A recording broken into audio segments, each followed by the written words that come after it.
जय जय सीताराम। जय सीताराम। भारत माता की जय। भारत माता की जय। वंदे मातरम। वंदे मातरम। वंदे मातरम। दोस्तों, आज ये जो हमारा होली का पर्व है, इसकी कथा त्रेता युग की प्रचलन में है, जबकि होली की रचना सतयुग से ही हो गई थी।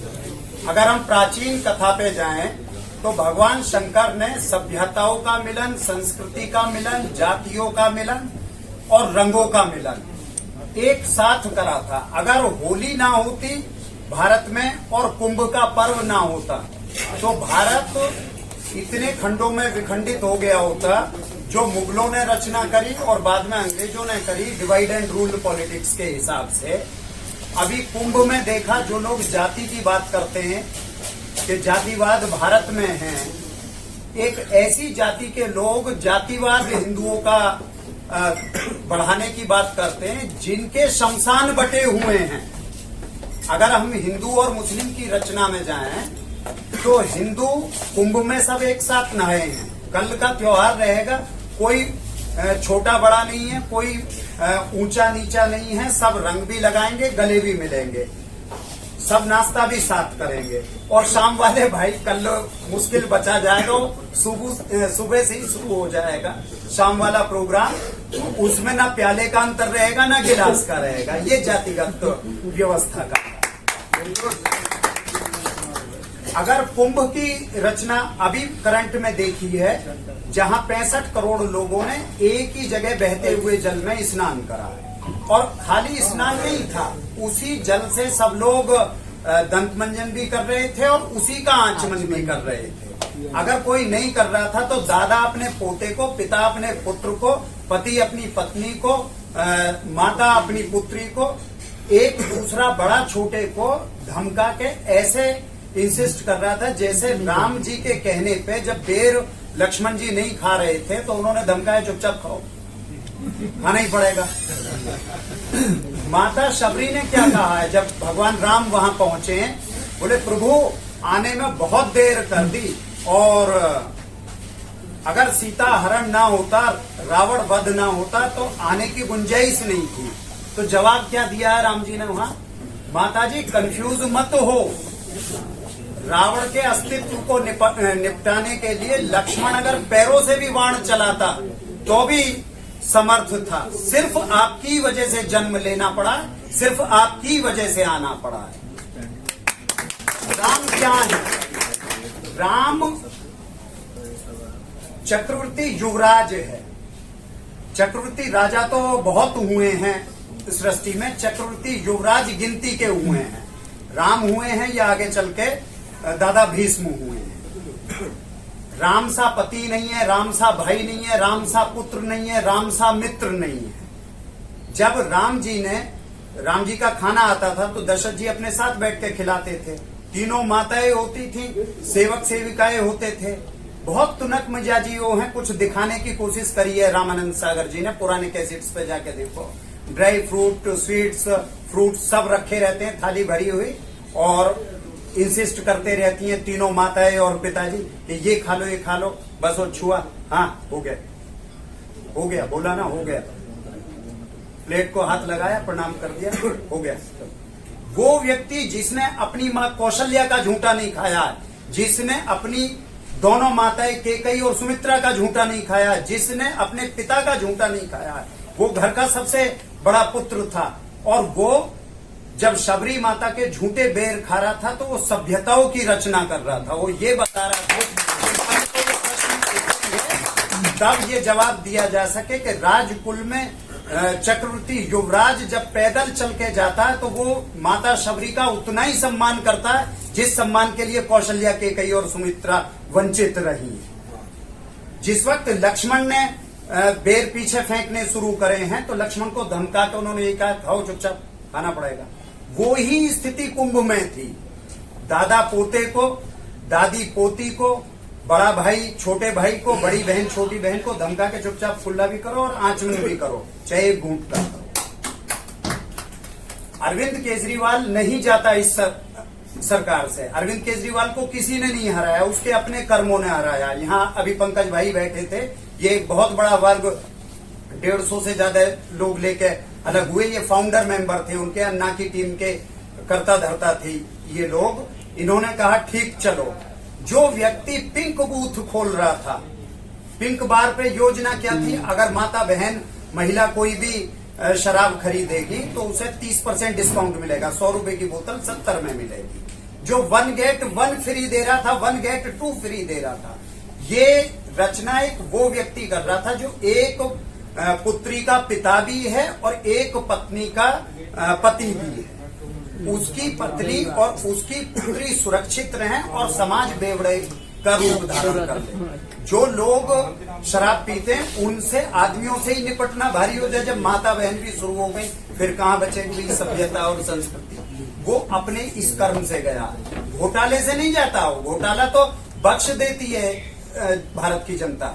हम लोगों की मेमोरी गजनी जैसी है। 1,76,000 करोड़ रुपए हम भूल गए कांग्रेस को, 85,000 करोड़ रुपए भूल गए कांग्रेस को। उसे दोबारा स्टेट्स जिताने शुरू कर दिए हमारे ही समाज ने। घोटाले पे माफ कर देते हैं, लेकिन संस्कृति से और सभ्यता से जब खिलवाड़ होती है तो कोई बर्दाश्त नहीं कर पाता। आप अगर हार्दिक धन्यवाद आम आदमी पार्टी की इस टीम को, जिसे पंकज भाई, अंगेश भाई लेके अलग हुए, जिनकी ताकत से वो सोचने पे और हारने पे मजबूर हो गए। पाकिस्तान का गवर्नर जनरल था, जब उसे कहा गया कि भारतीयों की नदियों में जहर मिला दो, तो उसने ये कहा अगर भारत ने जहर मिला दिया, उसके लोगों ने बोले सारा पानी हम वो ही पी रहे हैं, तो उसने ये कहा है नाजी ने, मैं सेंट स्टीफेंस में पढ़ा हूं, बिना गिनती के दोस्त मेरे हिंदू हैं। हिंदू मरने मारने तक चला जाएगा, लेकिन किसी को भी पानी में या खाने में जहर मिला के मारने की वो कभी चेष्टा नहीं करेगा। आप इस बात से निश्चिंत हो। ये श्री खान जी उससे भी ऊपर निकल गए, इन्होंने कह दिया हरियाणा से जहर आ रहा है। 26 नाले यहाँ पड़ते हैं माता यमुना में। क्यों पड़ते हैं? गंगा मोक्षदायिनी है और यमुना पाप विनाशिनी है। अगर जीवन में कभी पापों से मुक्त होना तो यमुना की शरण में जाना ही पड़ेगा। यमुना का महात्म्य गंगा से बड़ा है, इन दोनों से भी बड़ा गोदावरी का, इन तीनों से बड़ा सरयू का है। सरयू भगवान शंकर के अश्रुओं से निकली है। गोदावरी में जब प्रतिस्पर्धा हुई भगवान शंकर से कि आपने माता गंगा को सर पे धारण कर रखा, मेरा स्थान क्या रहेगा, तपस्या का योग बढ़ता गया, तो उसके अंदर जितने भी कंकर होते हैं सब शंकर का रूप लेते हैं। नर्मदेश्वर महादेव शिवलिंग की रचना ही वहां से हुई है। यमुना, आपने बाजार में योजनाएं सुनी होंगी, 1 गेट 1 फ्री, 1 गेट 2 फ्री, यही तो योजनाएं चलाते हैं। आज तक इतनी बड़ी कोई योजना भी नहीं चली है 1 गेट 4 फ्री। अगर माता यमुना का प्रणाम कर रहे हैं तो पिताजी सूर्यदेव प्रसन्न, भाई यमराज प्रसन्न, दूसरे भाई शनिदेव प्रसन्न, पति देव श्री कृष्ण प्रसन्न। 4 तो ये हो गए, माता यमुना अलग है। तो 5 की पूजा माता यमुना को प्रणाम करते ही हो जाती है। भारत की नदियां जानबूझ के दूषित करी गई हैं, जिससे सभ्यताएं खत्म हो जाए। संविधान देश का कोई समस्या नहीं बचेगी आपकी अगर आप लिखना बोलना शुरू कर दें। हमें जो हथियारों की बात कर रहे हैं, सिर्फ हम शरीर को पुष्ट बनाएं, तैयार रहें। ये बात आप ठीक कह रहे हो। एकीकरण का सूत्रधार है।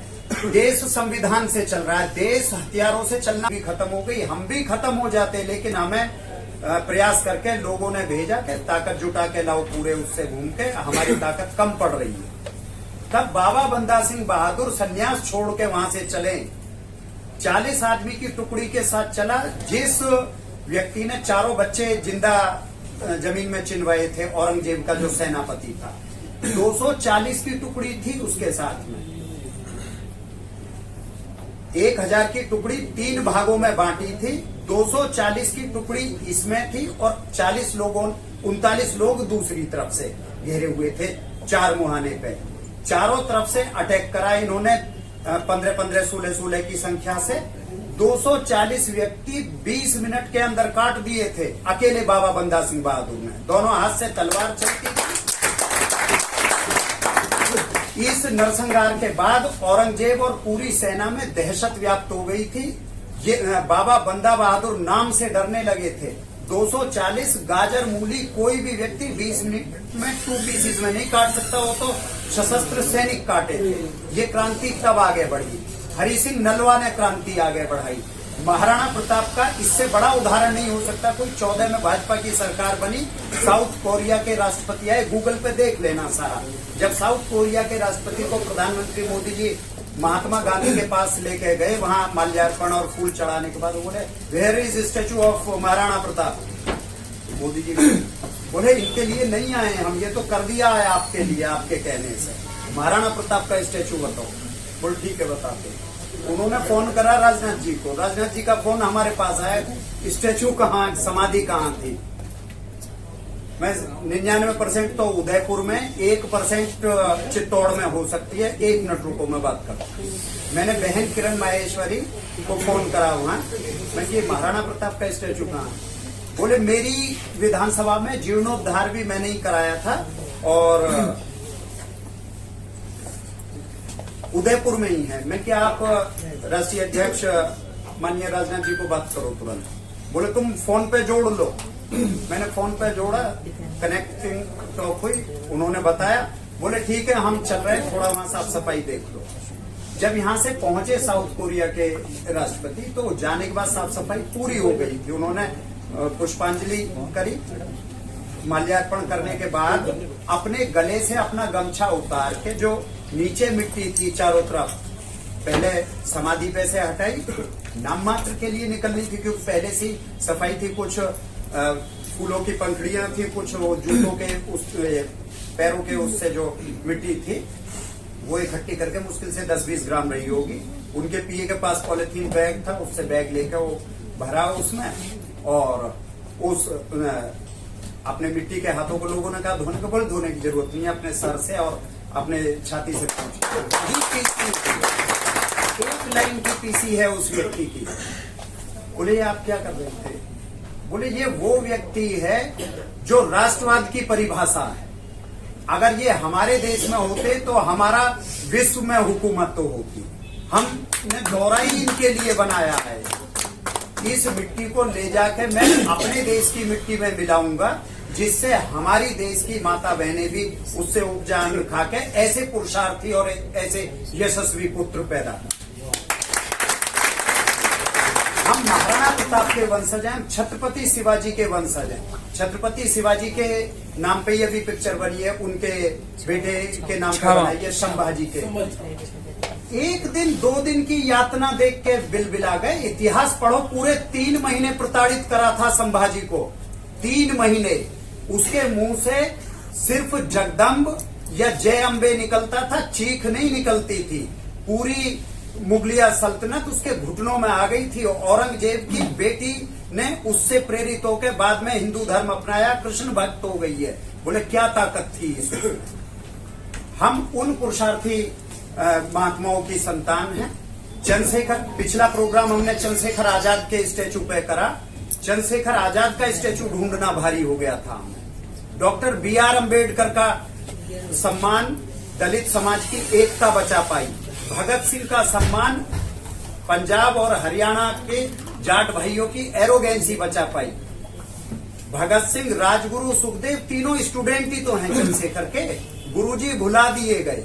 ये जातिवाद का परिणाम था। जब कोई सा भी वाद चलेगा, जाति का चले, क्षेत्र का चले, भाषा का चले, धर्म का चले, तब सभ्यताएं खत्म हो जाएंगी।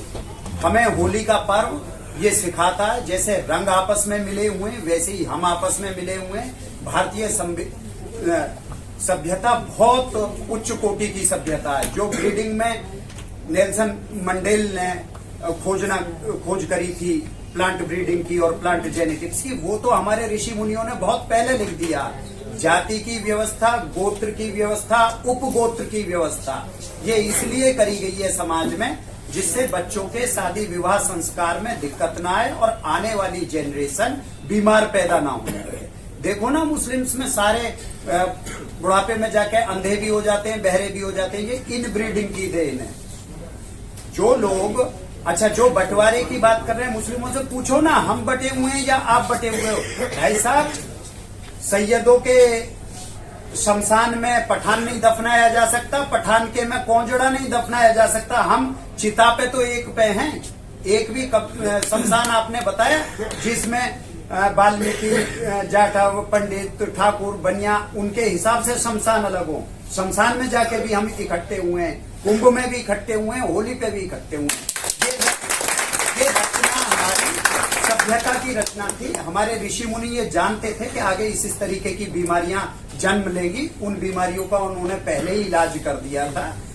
वो लोग हमें बंटवारे की बात कर रहे हैं जिनके कब्रिस्तान बटे हुए हैं, जातियों के हिसाब से कब्रिस्तान है उनके। इसलिए उन लोगों का ज्यादा कुछ नहीं, सिर्फ ध्यान देने की जरूरत है। अपने आप को यशस्वी और पुरुषार्थी बनाओ। अपने जो इतिहास में अच्छे महापुरुषों को लिखा नहीं गया। जसवंत सिंह का बेटा जोरावर सिंह नहीं पढ़ाया गया, बाबा बंदा बहादुर नहीं पढ़ाया, हरि सिंह नलवा नहीं पढ़ाया। इन लोगों को जब अजो नहीं हरि सिंह नलवा नहीं पढ़ाया। अगर इन सबको हम पढ़ा दें, अफगानिस्तान पूरा हरि सिंह नलवा की तलवार ने जीता था। जब सारा अफगानिस्तान का इस्लामिक कल्चर खड़ा हो गया और उन्होंने कहा, हरि सिंह नलवा पे ये कहा जाता था तलवार मयान से निकलने के बाद रक्तपान करके ही अंदर धसेगी, गर्दन या तो झुकी होंगी सामने या सारी नरमुंड कटे हुए होंगे। तो सारे मुगलों ने वहां खड़े होकर कहा, साहब आप हमें मरा मान लो, हम आपको बकरे और ये मुर्गे दे रहे हैं, आप इन्हें काट लो, आपकी तलवार का भी मान रह जाएगा, हमारी भी जान बच जाएगी, हम आपकी राया कौम है। तो इतने पे बोले नहीं, ऐसे बात नहीं बन पाएगी इस सब में। अच्छा, एक काम करो, ये सब माता बहनों वाले जो सलवार कुर्ती हैं ये पहनो, जिसे आज पठानी सूट कहते हैं। ये तो सलवार कुर्ती है जो हरि सिंह नलवा ने तलवार की धार पर दिखाई थी, जो आज तक नहीं उतर पाई है। तो आप ये चिंता मत करो कि आप हो क्या। यहाँ 200 साल संघर्ष चला, सतत संघर्ष चला। ईरान, इराक, कुवैत, सीरिया, अरब, ये 8 देश मिला के बेबीलोन कहलाता है। हमें बप्पा रावल नहीं पढ़ाया गया। महाराणा प्रताप के दादा का नाम था बप्पा रावल। बप्पा रावल ने पूरा बेबीलोन जीता था, सब पूरे पे हुकूमत थी उनकी। हमें वो राजा पढ़ाए गए जो युद्ध हार गए, पिट गए या कंप्रोमाइज कर गए। हमें वो पढ़ाई नहीं गए जिन्होंने दौड़ा के मारा। महाराजा रणजीत सिंह, बप्पा रावल, हरि सिंह नलवा, बंदा बहादुर, महाराणा प्रताप, छत्रपति शिवाजी, संभाजी, इन्होंने तो दौड़ा के मारा है। 8 लाख की सेना लेके 4 साल घूमा है। औरंगजेब पिक्चर में खुला दिखाया है। बेटी ये चिंता कर रही है, अपने सारे सेनापतियों से कह रही है वो आएगा हवा की तरह, तुम्हें सुला के चला जाएगा। 4.5 लाख सेना काट दी है 25,000 की टुकड़ी ने, जो सिर्फ एम्बुश बना के युद्ध करती है। नीति बदली उसने थोड़ी सी, और काम में किसने लिया? सगे कई पीढ़ियों में हुआ है, कई युगों में हुआ है। और फिनोटाइप जीनोटाइप को ठीक कर देता है काफी हद तक। अगर हम नेचुरल प्रोसेस में जा रहे हैं तो जीनोटाइप 7 पीढ़ी के बाद चेंज होगा, 0 हो जाएगा। अगर हम सतत प्रयास करके फिनोटाइप एटमॉस्फेयर ऐसा बना दें किसी भी वहियात जीनोटाइप पे भी, उसे संस्कार का, उसे शिक्षित कर दें, तो वो भी मजबूर हो जाएगा सोचने के लिए। हम सब पुरुषार्थी हैं। जब दूसरे की बहन बेटी के साथ छेड़छाड़ होती है, वहियाती होती है, तब हमारी नजरें नीचे होती हैं। जब तुम्हारी बहन बेटी और पत्नी के साथ होती है, तब ऊर्जा कहाँ से आ जाती है तुम्हारे अंदर? इसका मतलब संवेदनहीन हो गए, मूर्ख हो गए। ताकत नहीं घटी है तुम्हारे अंदर, एटम की शक्ति है तुम्हारे अंदर, जो मॉलिक्यूल्स हैं वो उन्हीं पुरुषार्थी उसके। ये एक बहुत बड़ा क्रम रहा है आजादी से 47 से लेके। दोनों पिता पुत्री ने, पिताजी 17.5 साल रहे, पुत्री 17 साल रही। दोनों ने 35 वर्ष 5 मुस्लिम शिक्षा मंत्री रखे, जिनका सिर्फ एक ही काम था, तुम्हें वो राजा पढ़ाने, वो दादा बताने जिसमें ये पता चले कि आपके दादा कमजोर थे, आपके परदादा बहुत डरपोक थे, आपके लक्कड़ दादा तो हवा के झोंके से गिर जाते थे, वो आवाज से डर जाते थे। अगर आपको आपके पुरुषार्थी दादा पढ़ा दिए होते, आपको कमजोरी का माहौल बनाया जाएगा जो बनाया गया 35 साल से, तो आप सर नीचे कर लोगे, छाती अंदर चली जाएगी। अपने आप सोचोगे यार जब पीढ़ियों से ही किस्सा रहा, पिटना ही है, स्वभाव हो गया, तो ऐसे ही सही। और आपको ये बताया गया, आपके दादा 6 आदमियों से लड़ते थे, आपके परदादा 20 आदमियों पे नहीं पिटते थे, आपके लक्कड़ दादा को तो 100 आदमी पराजित नहीं कर सकते थे। ये वंशावली, ये सारी चीज। तो अगर आप बीमार भी हैं तो गर्दन ऊपर उठती चली जाएगी सुन के, और छाती अपने आप बाहर निकल जाएगी। ये शब्द का असर होता है। शब्द अपने आप में निष्णात ब्रह्म है।